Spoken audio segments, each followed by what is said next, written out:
అందరికీ నమస్కారం. కాంగ్రెస్ ఏడాది పాలన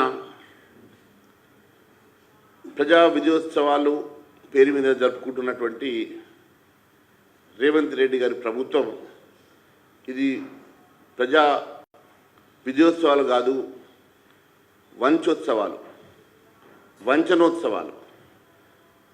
మోసం చేసి ప్రజల్ని ఇచ్చిన హామీలు నెరవేర్చకుండా అన్ని విధాలుగా మోసం చేసినటువంటి రేవంత్ రెడ్డి ఏ ముఖం పెట్టుకొని ఈ విజయోత్సవాలు జరుపుకుంటున్నారో ప్రజానికి చెప్పాల్సిన అవసరం ఉన్నది. ఒక అసమర్థుడు ఈరోజు రాష్ట్రానికి ముఖ్యమంత్రిగా ప్రమాణ స్వీకారం చేస్తే రాష్ట్రం ఏ రకంగా దివాలా తీస్తుంది, ఏ రకంగా రాష్ట్ర పాలన అస్తవ్యస్తమవుతుందో దానికి రేవంత్ రెడ్డి గారే పెద్ద ఉదాహరణగా చెప్పవచ్చు. ఈరోజు రేవంత్ రెడ్డి గారి పరిస్థితి ఎట్లా ఉందనంటే, ఈ విజయోత్సవాల సభలో చెప్పుకోవడానికి ఏమీ లేదు కాబట్టి తన అసమర్థతను కప్పిపుచ్చుకోవడానికి ఏ ఒక్క హామీ నెరవేర్చలేదు కాబట్టి, విజయోత్సవాలు చేసుకోవడానికి ముఖం లేదు కాబట్టి ప్రతిపక్షాల మీద దాడి చేయాలని ఏదో ఒక రకంగా గౌరవ ప్రధాని నరేంద్ర మోడీ గారి మీద, కేంద్ర మంత్రి కిషన్ రెడ్డి గారి మీద విరుచుకుపడడం, అబండాలు వేయడం తప్ప ఆయనకు నిజంగా చెప్పుకోవడానికి ఏమున్నదని అడుగుతున్నా. ఈ దేశం కోసం సర్వస్వం త్యాగం చేసి దేశ ప్రజానీకం మూడోసారి ప్రధానమంత్రిగా ఎన్నుకొని ఈరోజు నరేంద్ర మోడీ గారిని ప్రధానమంత్రిగా చూసుకుంటున్నటువంటి ప్రధానమంత్రి గారు దేశం కోసం తన జీవితాన్ని సర్వస్వాన్ని త్యాగం చేసి దేశం కోసమే తను బతుకుతూ ప్రపంచంలో 5వ ఆర్థిక శక్తిగా ఈ భారతదేశాన్ని నిలబెట్టి ఈ భారతదేశాన్ని 3వ ఆర్థిక శక్తిగా నిలబెట్టడానికి అహర్నిశలు కృషి చేస్తున్నటువంటి నరేంద్ర మోడీ గారి మీద మీరు మాట్లాడడం నిజంగా సిగ్గుచెట్టు. అసలు నరేంద్ర మోడీ గారి పేరు ఉచ్చరించడానికి కూడా మీకు అర్హత లేనటువంటి రేవంత్ రెడ్డి గారు మీ పరిస్థితి ఆకాశం మీద ఉమ్మేసినట్టున్నది. కిషన్ రెడ్డి గారి మీద మోడీకి బానిస అని చెప్తున్నటువంటి రేవంత్ రెడ్డి ముందు మీరు ఎవరికి బానిసనో తెలుసుకోవాలి. నిన్న సభలో మీరు చెప్తా ఉన్నారు, సోనియా గాంధీ గారి కాళ్ళు కడిగి నెత్తి మీద పోసుకుంటాడట. నీ పదవి ఏడ ఊసిపోతుందో అని ఇప్పటి వరకు ఇంకా కొన్ని నెలల నుంచి నీకు రాహుల్ గాంధీ, సోనియా గాంధీ గారు అపాయింట్మెంట్ ఇవ్వకుంటే దిక్కు చూసిన పరిస్థితుల్లో నువ్వు ఉన్నావు. నీ పదవి ఎప్పుడు ఊసిపోతుందో తెలియని పరిస్థితుల్లో నువ్వు ఉన్నావు కాబట్టి ప్రసన్నం చేసుకోవడానికి సోనియా గాంధీ కాళ్ళు కడిగి నెత్తి మీద పోసుకుంటాడట. ఏ వ్యక్తి అయితే మొన్న ప్రతిపక్షంలో ఉన్నప్పుడు కాంగ్రెస్ పార్టీలో చేరినప్పుడు సోనియా గాంధీని బలిదేవదని చెప్పి సంబోధించినటువంటి వ్యక్తి ఈరోజు సోనియా గాంధీ కాళ్ళు కడిగి నెత్తి మీద పోసుకుంటా అంటుండంటే తన పదవిని కాపాడుకోవడం కోసం ఏ రకంగా దిగజారుడు పరిస్థితుల్లో వారు ఉన్నారో, ఏ రకంగా ఆయన మనస్తత్వం ఉన్నదో, ఏ రకమైనటువంటి చంచలమైనటువంటి మనస్తత్వంతో వారు ఉన్నారో ఇది తేట తెల్లమవుతున్నది. నేను ఒకటే అడుగుతున్నా, రేవంత్ రెడ్డి గారు మీ పదవి కాపాడుకోవడానికి మీరు సోనియా గాంధీ కాళ్ళు కడుక్కుంటారో నెత్తి మీద చల్లుకుంటారో, లేకుంటే రాహుల్ గాంధీ కాళ్ళు కడిగి నెత్తి మీద చల్లుకుంటారో అది మీ ఇష్టం. కానీ మీరు ఖబర్దార్ చెప్తా ఉన్నాం, నరేంద్ర మోడీ గారి గురించి కానీ మా పార్టీ నాయకుల గురించి కానీ మాట్లాడే అర్హత మీకు లేదు. ఇంకొకసారి మీరు మాట్లాడే ముందు ఆలోచించి మాట్లాడాల్సిందిగా మేము తెలియజేస్తూ ఉన్నాం. భారతీయ జనతా పార్టీ నాయకులే కాదు, కార్యకర్తలు కూడా దేశభక్తులు. ఈ దేశం కోసం, ఈ రాష్ట్రం కోసం అహర్నిశలు పనిచేసేటువంటి నిజమైనటువంటి నిక్కార్సైనటువంటి నిజాయితీపరులైనటువంటి భారతీయ జనతా పార్టీ నాయకులు. అలాంటి వారి మీద అవినీతిమయంలో కూరుకుపోయినటువంటి రేవంత్ రెడ్డి గారు మాట్లాడితే హాస్యాస్పదంగా ఉంటుందని చెప్పి నేను తెలియజేస్తా ఉన్నాను. అంతేకాదు, ప్రధానమంత్రి గారు ఎప్పుడు కూడా తెలంగాణ విభజన గురించి కాదు, తెలంగాణ విభజన చట్టంలో అప్పటి యూపీఏ ప్రభుత్వం అనాలోచితంగా ఆలోచన రహితంగా రూపొందించినటువంటి రీఆర్గనైజేషన్ బిల్లు వల్ల 2 రాష్ట్రాలకు నష్టం జరగకుండా మీరు చేసి ఉండాల్సిందన్నారు తప్ప ఎప్పుడు కూడా తెలంగాణ రాష్ట్ర విభజనకు వ్యతిరేకంగా మాట్లాడలేదు. వారు ఆ రోజు భారతీయ జనతా పార్టీ లేకుంటే ఈరోజు తెలంగాణ రాష్ట్రం ఆవిర్భవించేదని అడుగుతున్నా. మీరు ఆ రోజు ఈరోజు మీరు కాంగ్రెస్లో లేరు. ఆ రోజు మీరు విభేదించారు. మీరు తెలుగుదేశం పార్టీలో ఉన్నప్పుడు మీరు విభేదించారు.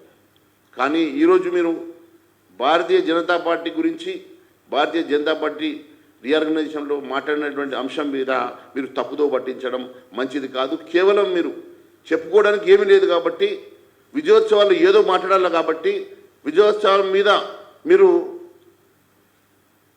ఎవరో ఒకరి మీద ఒక కాంట్రవర్షియల్ స్టేట్మెంట్ ఇచ్చేస్తే సరిపోతుందనే అంశం మీద మాట్లాడుతున్నారు తప్ప నిజంగా మీరు చెప్పుకున్నది ఈ సంవత్సరంలో మీరు ఏం చేసిండ్రో ఒకసారి ప్రజానీకానికి తెలియజేయాల్సిందిగా మేము కోరుతా ఉన్నాం. రేవంత్ రెడ్డి గారు ఎంత పచ్చి అవకాశవాద రాజకీయవాదో దీన్ని బట్టి చాలా స్పష్టమవుతున్నది. రాజకీయంలో అవకాశవాది రాజకీయానికి నిలువెత్తు నిదర్శనం మన ముఖ్యమంత్రి రేవంత్ రెడ్డి గారు. రేవంత్ రెడ్డి గారు అదృష్టం కొద్ది ముఖ్యమంత్రి అయిండు. ఈరోజు ఒక ముఖ్యమంత్రిగా బాధ్యతాయుతంగా మాట్లాడేటువంటి వ్యక్తి ఈ రకంగా అబాసు పాలై నవ్వుల పాలు కావద్దని చెప్పేసి నేను వారిని సూచిస్తున్నాను. అంతేకాదు ఇచ్చిన హామీలు నెరవేర్చలేక విపక్షాలను తిడుతూ రాజకీయ లబ్ధి కోసం మీరు చేసే కార్యక్రమాలు ప్రజలు గమనిస్తున్నారు. కేవలం విపక్షాలను తిట్టడం కోసమో లేకుంటే గతంలో అపోజిషన్లో ఉన్నప్పుడు మాట్లాడినట్టుగానో ఈరోజు మీరు బాధ్యతాయుతమైనటువంటి పదవిలో ఉండి మాట్లాడడం ప్రజలు గమనిస్తున్నారు. నిజంగా మీరు 11 నెలల్లో ఏం చేసిరో చెప్పండి. 11 నెలల్లో మీరు సాధించింది ఏందో చెప్పండి. 11 నెలల్లో ఈ రాష్ట్రం ఏ రకంగా నష్టపోయిందో మేము చెప్పడానికి సిద్ధంగా ఉన్నాం. కానీ మీరు 11 నెలల్లో ఈ రాష్ట్ర ఆర్థిక పరిస్థితిని కానీ అడ్మినిస్ట్రేషన్ని కానీ విచ్ఛిన్నం చేసి ఈరోజు ఒక అసమర్థ ముఖ్యమంత్రిగా మిగిలిపోయిన మాట వాస్తవం కాదా అని అడుగుతా ఉన్నాను. మీరు ఇచ్చినటువంటి హామీలు రైతుల హామీలు అయితేనేమి, విద్యార్థుల హామీలు అయితేనేమి, యువతకు ఇచ్చిన హామీలు అయితేనేమి, మహిళలకు ఇచ్చినటువంటి హామీలు అయితేనేమి, విద్యార్థులకు ఇచ్చిన హామీలు అయితేనేమి, రైతు కూలీలకు ఇచ్చిన హామీలు అయితేనేమి, మీరు ఇచ్చిన 420 హామీల్లో ఏ ఒక్క హామీ నెరవేర్చని ఒక అసమర్థుడిగా ఈరోజు ఏ ముఖం పెట్టుకుని విజయోత్సవాలు జరుపుకుంటా ఉన్నారో మీరు ప్రజానీకానికి చెప్పాల్సిన అవసరం ఉన్నది. అంతేకాదు ఇచ్చిన హామీలు నెరవేర్చలేక ఇచ్చిన హామీలు ఎగ్గొట్టి ఎగవేతల ముఖ్యమంత్రిగా పేరు చేసుకున్నటువంటి రేవంత్ రెడ్డి గారు మీరు ఎగవేతల ముఖ్యమంత్రిగా ఇచ్చిన హామీలు ఎగవేసినటువంటి విజయోత్సవాలు చేసుకుంటే ఎగవేతల విజయోత్సవాలు చేసుకుంటే ప్రజలు హర్షిస్తారు. కానీ మీరు నిజంగా కూడా ఈరోజు ఈ రకమైనటువంటి ప్రజల్ని మభ్యపెట్టేటువంటి విజయోత్సవ కార్యక్రమాలు చేపట్టడం నిజంగా సిగ్గుచేటని చెప్పి నేను తెలియజేస్తాను. అమలుకు నోచుకోలేని అలవికాన్ని హామీలు ఇచ్చినటువంటి రేవంత్ రెడ్డి గారు ఏ ఒక్క హామీ 420 హామీలు పక్కన పెడితే 6 గ్యారంటీల మీద ఎంతో గొప్పగా చెప్పుకున్నావు కదా, 6 గ్యారంటీలలో ఒక గ్యారంటీ అన్న పూర్తి చేసినామని అడుగుతున్నాం. నువ్వు ముఖ్యమంత్రి అయిన వెంటనే దానికోసం అంటూ ఒక సబ్ కమిటీ ఏర్పాటు చేసుకుంటేవి. ముఖ్యమంత్రి కాగానే మొదటి సంతకం ఈ 6 గ్యారంటీల మీద పెడితివి. నువ్వు మొదటి సంతకం 6 గ్యారంటీల మీద పెట్టి ఆ రోజు క్యాబినెట్లో నిర్ణయించి మీరు దీనికి చట్టబద్ధత కల్పిస్తా అని చెప్పి ప్రగల్భాలు పలికినావు కదా. సంవత్సరం గడుస్తున్న చట్టబద్ధత కూడా ఇవ్వలేనటువంటి అసమర్థుడు కాదా నువ్వు? ఈరోజు ఒక్క గ్యారంటీ అయిన 6 గ్యారంటీల్లో ఒక గ్యారంటీ కూడా అమలు చేయలేనటువంటి అసమర్థుడిగా మిగిలిపోలేదా నువ్వు? ఈరోజు 6 గ్యారంటీలు అమలు చేయలేక 420 హామీలు అమలు చేయలేక పూర్తిగా అసమర్థుడిగా మిగిలిపోయిన ముఖ్యమంత్రి గారు ఏ ముఖం పెట్టుకొని ఈరోజు విజయోత్సవాలు చేసుకుంటున్నారో ప్రజానీకానికి చెప్పాల్సినటువంటి అవసరం ఉందని తెలియజేస్తా ఉన్నాను. ఏం ఉరగబెట్టారని చెప్పి ఈ విజయోత్సవాలు చేసుకుంటా ఉన్నారు, ఏం వెలగబెట్టినారని చెప్పేసి ఏం పొడిచినారని చెప్పేసి ఈ విజయోత్సవాలు చేసుకుంటున్నారో ప్రజానీకానికి చెప్పాల్సినటువంటి అవసరం ఉన్నది. అసెంబ్లీ ఎన్నికల సందర్భంగా మేనిఫెస్టోలో ఇచ్చినటువంటి హామీలు నెరవేర్చలే, 420 హామీలు నెరవేర్చలేదు, 6 గ్యారంటీలు అమలు చేయలేదు, చట్టబద్ధత కల్పించలేదు. మరి దానికోసమే ఈ విజయోత్సవాలు చేస్తున్నారా? ప్రజల్ని మోసం చేసినాం, మోసపూరిత హామీలు ఇచ్చినాం కాబట్టే మేము విజయోత్సవాలు మోసం చేసినందుకు మేము విజయోత్సవాలు చేసుకుంటున్నాం అని చెప్పేసి మీరు ఈ విజయోత్సవాలు చేసుకుంటున్నారా? ప్రజలకు వంచన చేసినటువంటి వంచనోత్సవాలు చేసుకోవాలి మీరు. అంతేకాదు మీ నాయకులైతే ఏకంగా 6 గ్యారంటీల మీద చట్టబద్ధత కోసం బాండ్లు రిలీజ్ చేసుకున్నారు. ఎన్నికల్లో బాండ్లు ఇచ్చి మరి మేము చట్టబద్ధ కల్పిస్తామని చెప్పి బాండ్లు కూడా ఇచ్చుకొని మీరు ఎన్నికల్లో పోయింది కదా. ఈరోజు ఏ ముఖం పెట్టుకొని ప్రజల్లోకి వెళ్తారని చెప్పి మేము ప్రశ్నిస్తున్నాం. ప్రజలకు వెళ్ళే ముఖం లేదు, ప్రజల్లోకి వెళ్ళేటువంటి లేక నిర్బంధమైనటువంటి పాలన, పోలీసులు అడ్డం పెట్టేసుకొని నిర్బంధించినటువంటి పాలనతో డబ్బులు ఇచ్చి నలుగురిని జమ చేసుకొని ఒక విజయోత్సవ సభ చేసేసి విజయోత్సవ చేతులు దులుపుకోవడం కాదు. నిజంగా దమ్ము ధైర్యం ఉంటే రా ప్రజల్లోకి వెళ్దాం, ప్రజలు ఏమనుకుంటున్నారో చూద్దాం. మీరు చెప్పండి ఎక్కడంటే అక్కడ మేము సభ పెట్టడానికి సిద్ధంగా ఉన్నాం, మీరు ఎక్కడ సభ పెడతారో చెప్పండి, మేము వస్తాం, ప్రజలు ఏమనుకుంటున్నారో అక్కడ తేల్చుకుందాం. నీ సొంత నియోజకవర్గం కొడంగల్లో జరుగుతున్నటువంటి అంశాలను కూడా నువ్వు ఈరోజు పరిగణలోకి తీసుకునే పరిస్థితుల్లో లేవు.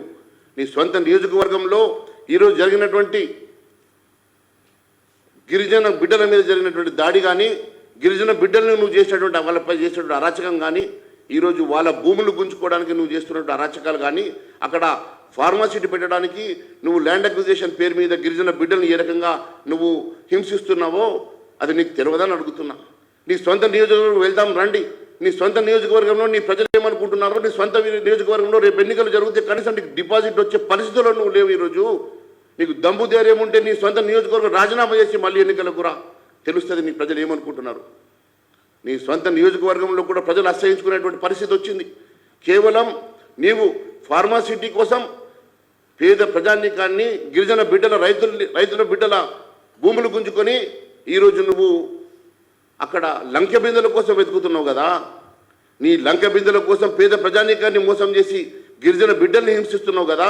ఇది ఎంతవరకు సమంజసం అని అడుగుతున్నాం. దేనికోసం ఈ విజయోత్సవాలు చేసుకుంటున్నావు తెలియజెప్పాల్సిన అవసరం ఉందని చెప్పేసి మేము అడుగుతూ ఉన్నాం.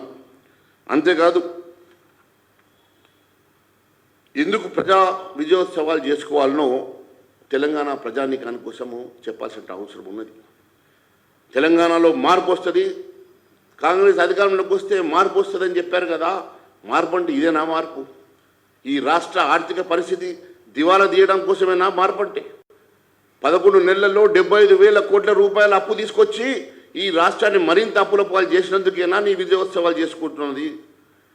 దీనికోసం ఏ రంగంలో మీరు ప్రగతి సాధించిందని చెప్పి విజయోత్సవాలు చేసుకుంటున్నారు. ఏ రంగంలోనైనా సరే నీవు డిపార్ట్మెంట్ వైజ్ నీ శాఖల వారీగా శ్వేతపత్రం విడుదల చేయడానికి సిద్ధంగా ఉన్నావా? ఏ శాఖలో నువ్వు ఇచ్చినట్టు హామీలు నెరవేర్చినావో ఆ శాఖల పరంగా శ్వేతపత్రం ఇవ్వడానికి సిద్ధంగా ఉన్నావా? లేకుంటే ఓపెన్ డిబేట్కి మీరు సిద్ధంగా ఉన్నారా? నేను ఎక్కడికి రమ్మంటే అక్కడికి వస్తాను. ఏ శాఖ వారీగా మీరు ఏ హామీ నెరవేర్చారో చెప్పండి. ఆ శాఖల వారీగా నేను డిబేట్కి సిద్ధంగా ఉన్నా, బహిరంగ చర్చకు సిద్ధంగా ఉన్నా, ఎక్కడికి రమ్మంటే అక్కడికి రావడానికి నేను సిద్ధంగా ఉన్నా. ఏ ఒక్క శాఖలో కూడా ఇచ్చిన హామీ నెరవేర్చలేని ఒక అసమర్థ ముఖ్యమంత్రి ఈరోజు ఏ ముఖం పెట్టుకొని ఈరోజు ప్రజాపాలన ఈరోజు విజయోత్సవాలు చేస్తూ ఉన్నారో మీరు ప్రజానీకానికి చెప్పాల్సినటువంటి అవసరం ఉందని తెలియజేస్తూ ఉన్నాను. ముఖ్యమంత్రి స్వంత నియోజకవర్గంలో ఫార్మాసిటీ పేరు మీద, ఫార్మా విలేజ్ పేరు మీద ఈరోజు నువ్వు చేస్తున్నటువంటి దాడుల కోసమేనా ఈ విజయోత్సవాలు చేసుకుంటున్నదని చెప్పి నేను అడుగుతూ ఉన్నాను. అంతేకాదు గ్రేటర్ హైదరాబాద్ పరిధిలో మీరు చెరువుల పరిరక్షణ పేరు మీద, హైడ్రా పేరు మీద ఇళ్లను కూలగొట్టినందుక విజయోత్సవాలు? లేకుంటే ఇక్కడ అరాచకం చేసి ఇళ్లను కూలగొట్టి కొన్ని ఇళ్ల మీద మీరు దాడులు చేసి మిగిలిన వాళ్ళ దగ్గర మీరు సెటిల్మెంట్ చేసుకునేందుకేనా ఈ విజయోత్సవాలు? లేక నీ తమ్ముడు అందరు ఇల్లు కూలగొట్టుకుంటూ నీ తమ్ముడు ఇల్లు ఓవైసీ బిల్డింగ్లను కాపాడినందుక, వారి కూలగొట్టినందుక మీరు జరుపుకుంటున్నటువంటి విజయోత్సవాలు ప్రజానీకానికి చెప్పాల్సినటువంటి అవసరం ఉందని తెలియజేస్తా ఉన్నాను. అంతేకాదు మూసీ సుందరీకరణ పేరు మీద పేద ప్రజలు కట్టుకున్నటువంటి చిన్న 20 గజాలు, 40 గజాలు, 50 గజాలు కట్టుకున్న ఇల్లు కూల్చినందుక, సుందరీకరణ పేరు మీద మీరు సెటిల్మెంట్ చేసుకున్నందుక, సుందరీకరణ పేరు మీద 1,50,000 కోట్లకు అంచనాలు పెంచి మీ ఆస్థాన గుత్తదారులు జేబులు నింపడం కోసమా? లేకుంటే ఇక్కడ పేద అట్టడుగు బడుగు బలైన వర్గాలకు చెందినటువంటి దరిద్ర బిడ్డల ఇళ్లను కూడా మీరు నేలమట్టం చేసి ఆ జాగానంతా కూడా గుత్తేదారులకు ఇచ్చి అక్కడ సుందరీకరణ పేరు మీద 1,50,000 కోట్ల కాంట్రాక్ట్ చేసుకున్నందుక దేనికోసం మీరు విజయోత్సవాలు చేసుకుంటున్నారో మీరు ప్రజానీకానికి చెప్పాల్సిన అవసరం ఉందని తెలియజేస్తా ఉన్నాను. ఏడాది పాలనలో హైడ్రా పేరు మీద, మూసీ పేరు మీద తుగ్లక్ చర్యలు చేసినటువంటి రేవంత్ రెడ్డి గారు ఈ తుగ్లక్ పాలన సంవత్సరం పూర్తి చేసుకుంటున్న సందర్భంగా ఈ హైడ్రా పేరు మీద, ఎఫ్టీఎల్ పేరు మీద మీరు చేసినటువంటి అరాచకాల వల్ల ఈరోజు రాష్ట్రంలో పూర్తిగా రియల్ ఎస్టేట్ కుదేలేనందుక మీరు దేనికోసం ఈరోజు మరి ఈ విజయోత్సవాలు చేసుకుంటున్నారో ప్రజానీకానికి చెప్పాల్సిన అవసరం ఉంది. 11 నెలల్లో 75,000 కోట్ల రూపాయలు అప్పు తీసుకొచ్చి ఇంకా మరింత అప్పుల కుబిలోకి మరి ఈ రాష్ట్రాన్ని కుదించినందుక దేనికోసం మీరు చేసుకుంటున్నారో ప్రజానీకానికి చెప్పాల్సిన అవసరం ఉన్నది. బీఆర్ఎస్ పాలనలో కాళేశ్వరం, బీఆర్ఎస్ పాలనలో మిషన్ కాకతీయ, బీఆర్ఎస్ పాలనలో మిషన్ భగీరథ పేరు మీద 1,000 కోట్లు, లక్షల కోట్ల రూపాయలు దోపిడీ జరిగింది. నేను గెలవంగానే ఒక్కొక్కరి సంపాదించిన డబ్బును కక్కిస్తాను, ఒక్కొక్కరిని బొక్కలు దోస్తా అని చెప్పినావు కదా. సంవత్సరం లోపల కాళేశ్వరం మీద ఎంతమంది మీద అరెస్ట్ చేసినావు? కాళేశ్వరం మీద శ్వేతపత్రం ఎందుకు రిలీజ్ చేయలేదు? మిషన్ భగీరథ ఏమైంది, మిషన్ కాకతీయ ఏమైంది, అవన్నీ కమిషన్లు అని చెప్పిన నువ్వు, 1,000 కోట్లు, లక్షల కోట్ల రూపాయలు దోపిడీ జరిగిందని చెప్పిన నువ్వు, వాటి మీద ఇప్పటి వరకు ఎందుకు విచారణ పూర్తి చేసి ఎవరి మీద ఎందుకు కేసు పెడతలేవు? కేవలం సెటిల్మెంట్లు మాత్రమే ఎందుకు చేసుకుంటున్నావో దానికోసమా మీరు విజయోత్సవాలు చేస్తున్నది? దేనికోసం మీరు విజయోత్సవాలు చేస్తున్నారు? మరి కాళేశ్వరం, మిషన్ భగీరథ కాకుండా ఫోన్ ట్యాపింగ్ అని చెప్పినావు. ఫోన్ ట్యాపింగ్ ఏమైపోయింది? ఈ రేసింగ్ అని చెప్పినావు. ఈ రేసింగ్లో కేటీఆర్ అరెస్ట్ అవుతాడని చెప్పినావు, ఫలానోళ్ళని అరెస్ట్ చేస్తామని చెప్పినావు, హరీష్ని అరెస్ట్ చేస్తామని చెప్పినావు. నువ్వు ఇంతమంది మీద కేసులు పెడతా, ఇంతమంది మీద సంపాదించిన అవినీతి సొమ్మును కక్కిస్తా అని చెప్పినటువంటి రేవంత్ రెడ్డి గారు దాని మీద మాట మార్చి సెటిల్మెంట్ చేసుకున్నందుక మీరు చేస్తున్నటువంటి విజయోత్సవాలని చెప్పి నేను అడుగుతా ఉన్నాను. మరి అంతేకాదు, ఈ ఏడాది పాలనలో ఈ రాష్ట్రంలో ఎవరన్నా బాగుపడ్డారంటే ముఖ్యమంత్రి రేవంత్ రెడ్డి గారితో పాటు వారి ఆస్థాన్ మంత్రులకు బాగుపడ్డారు. 1,000 కోట్ల రూపాయల దోపిడీ, 1,000 కోట్ల రూపాయల సెటిల్మెంట్లు, ఎక్కడ పడితే అక్కడ అవినీతి. ఈ రాష్ట్రం అంతా అవినీతిమయమైపోయి నీవు నీ ఆస్థాన మంత్రులు తప్ప ఈ రాష్ట్రంలో ఏ ఒక్క పేద ప్రజానికమన్నా, ఏ ఒక్క అట్టడుగు బడుగు బలైన వర్గాలకు చెందిన ఏ ఒక్క వ్యక్తి అన్నా, ఏ ఒక్క కుటుంబం అన్నా బాగుపడ్డదా? దేనికోసం నువ్వు విజయోత్సవాలు జరుపుకుంటున్నావో నువ్వు ప్రజానీకానికి చెప్పాల్సిన అవసరం ఉన్నది. సీఎం రేవంత్ రెడ్డి గారంటేనే R tax, CM Revanth Reddy గారంటేనే double R tax, CM Revanth Reddy గారంటేనే triple R tax. CM Revanth Reddy garu మరి మూసీ సుందరీకరణ, ఫార్మా సిటీ, ఫోర్త్ సిటీ ఈ పేరు మీద 1,000 కోట్ల రూపాయల అవినీతి జరుగుతున్న సందర్భంగా దానికోసమేనా మీరు చేస్తున్నటువంటి ఈ విజయోత్సవాలని చెప్పి అడుగుతా ఉన్నాను. దేనికోసం? గత ప్రభుత్వ పెద్దలను, అధికారులను, ఇతరులను గతంలో చేసినటువంటి అవినీతి విషయంలో బయట పెడతా అని చెప్పి బ్లాక్మెయిల్ చేసి వాళ్ళ దగ్గర దండు కూడా సెటిల్మెంట్ చేసుకుంటున్నందుక దేనికోసం మీరు ఈ విజయోత్సవాలు జరుపుకుంటున్నారో దయచేసి ప్రజానీకానికి చెప్పాల్సిన అవసరం ఉందని చెప్తా ఉన్నాను. అంతేకాదు, విపక్ష ఎమ్మెల్యేలను ఎరవేసి విపక్ష ఎమ్మెల్యేలను మీ పార్టీలో చేర్చుకొని, కాంగ్రెస్ పార్టీలో చేర్చుకొని చట్టాలకు తూట్లు పొడుస్తున్నందుక దేనికోసం మీరు విజయోత్సవాలు చేసుకుంటున్నారో మరి చెప్పుకోవాల్సిన అవసరం ఉన్నది. అంతేకాదు, నిజంగా మీకు దమ్ము ధైర్యం ఉంటే ప్రజల్లోకి వెళ్దాం రండి, ప్రజల్లో వెళ్ళి విజయోత్సవాలు జరుపుకుందాం రండి. ప్రజలు ఏం మాట్లాడుకుంటున్నారో, ఏ రకంగా తిరగబడతారో మీరు కళ్ళారా చూస్తారు.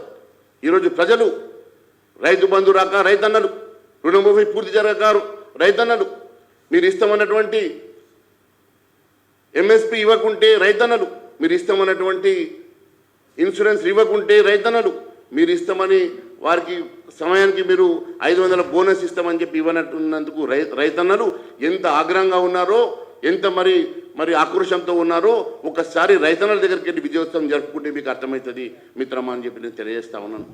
కేవలం నిర్బంధమైనటువంటి పాలనలో పోలీసులను పెట్టుకొని విజయోత్సవాలు జరుపుకోవడం కాదు. నిజంగా దమ్ము ధైర్యం ఉంటే ప్రజల్లోకి వెళ్దాం, రైతన్నల దగ్గరికి వెళ్దాం. రైతన్నలు ఏమనుకుంటున్నారో, రైతన్నలు ఎంత కోపంతో ఉన్నారో మీరు ఒక్కసారి రైతన్నల దగ్గరికి వస్తే అర్థమవుతుంది. బోనస్ పేరు మీద, రైతు బంధు పేరు మీద, రైతుకి ఇస్తామన్నటువంటి హామీలు, రైతు డిక్లరేషన్ పేరు మీద మీరు ఏ రకంగా మోసం చేసిండ్రో ఒకసారి రైతన్న దగ్గరకు పోయి విజయోత్సవాలు అంటే రైతన్న ఏ రకంగా రియాక్ట్ అవుతాడో మీకు అర్థమవుతుంది తప్ప మీరు అదే మాదిరిగా 2 లక్షల ఉద్యోగాలు ఇస్తామని చెప్పేసి 2 లక్షల ఉద్యోగాలు ఇస్తామని చెప్పి నిరుద్యోగ యువతను ఏ రకంగా మోసం చేశారో, 4,000 రూపాయలు నిరుద్యోగ భృతి ఇస్తామని చెప్పేసి నిరుద్యోగులను ఏ రకంగా మోసం చేశారో ఒక్కసారి నిరుద్యోగుల దగ్గరికి వెళ్ళి అక్కడ విజయోత్సవం జరుపుకునే దమ్ము ధైర్యం నీకున్నదా రేవంత్ రెడ్డి గారు అని అడుగుతా ఉన్నాను. ఒక్కసారి యువత దగ్గరికి వెళ్ళి చూడండి, యువత ఏ రకంగా ఆలోచన చేస్తూ ఉన్నారు, ఏ రకంగా యువతను మీరు మోసం చేశారో ఒకసారి యువతతో వెళ్ళి మీరు విజయోత్సవాలు జరుపుకుంటే యువత ఏమంటుందో మీకు అర్థమవుతుంది. వృద్ధులకు మీరు ఇస్తామన్న 2,000 పెన్షన్ 4,000 చేస్తామని వృద్ధుల్ని ఏ రకంగా మోసం చేశారో, వృద్ధుల దగ్గరికి వెళ్ళి 4,000 రూపాయల పెన్షన్ విషయంలో ఏ రకంగా మోసం జరిగిందో వాళ్ళ దగ్గరికి వెళ్ళి విజయోత్సవాలు జరుపుకుంటే వృద్ధులు ఏ రకంగా రియాక్ట్ అవుతారో మీకు అప్పుడు అర్థమవుతుంది. మరి వృద్ధుల దగ్గరికి వెళ్ళి విజయోత్సవాలు జరుపుకునేటువంటి దమ్ము ధైర్యం రేవంత్ రెడ్డి గారికి ఉన్నదని అడుగుతా ఉన్నాను.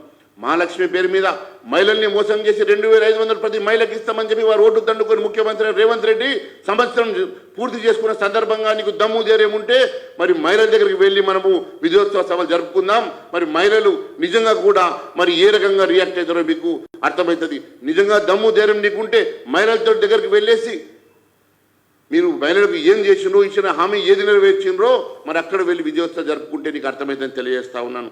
అంతేకాదు, కళ్యాణ లక్ష్మి పేరు మీద తులం బంగారం పెడతామని చెప్పి ఏ రకంగా మహిళల్ని మోసం చేసినావో, పెళ్లి కానీ ఆడపిల్లల్ని మోసం చేసినావో అదే మాదిరిగా మరి మహిళల దగ్గరికి వెళ్ళేసి మీరు ఇస్తామని చెప్పినటువంటి కాలేజ్ అమ్మాయిలకు మీరు ఇస్తామని చెప్పినటువంటి స్కూటీలు ఎట్లా ఎగ్గొట్టినావో, ఎట్లా ఎగవేత వేసినావో ఎగవేతల రేవంత్ రెడ్డి గారు మీరు ఒక విద్యార్థుల దగ్గరికి వెళ్ళి మీరు విజయోత్సవం జరుపుకునే దమ్ము ధైర్యం మీకు ఉన్నదని అడుగుతున్నా.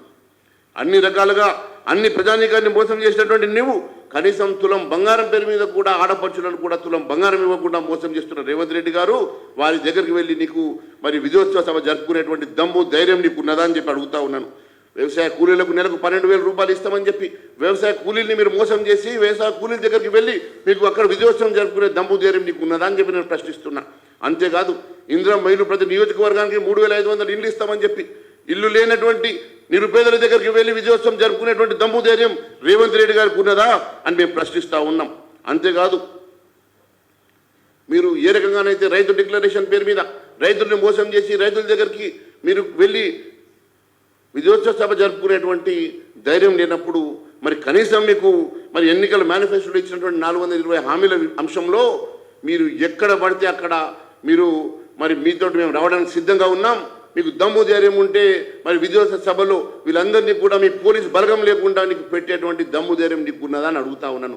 నిర్బంధమైనటువంటి పాలనలో పోలీసులు అడ్డం పెట్టుకొని ఈ పరిపాలన సాగించడం కాదు, నీకు దమ్ము ధైర్యం ఉంటే నువ్వు నిజంగా పోలీసులు లేకుండా ఒక సభ నిర్వహించు, అప్పుడు నీకు ప్రజా వ్యతిరేకత ఏ రకంగా ఉన్నదో నీకు అర్థమవుతుంది.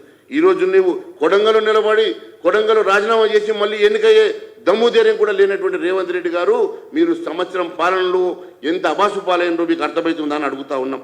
అంతేకాదు, ఇది ప్రజా విజయోత్సవాన్ని వీరు అనుకుంటున్నారు కానీ ప్రజలు మాత్రం ఇది వంచనోత్సవం, మమ్మల్ని మోసం చేసిన మోసోత్సవం, మమ్మల్ని పూర్తిగా అరాచకంగా అన్యాయం చేసినటువంటి ఇది ఉత్సవం కాబట్టి ప్రజలు ఈరోజు వ్యతిరేకంగా వంచనోత్సవంగా చెప్తా ఉన్నారు. అదే కాకుండా రేవంత్ రెడ్డి గారిని ఈ మధ్య ముద్దుగా ఎగవేతల రేవంత్ రెడ్డి గారుగా పిలుచుకుంటున్నారు.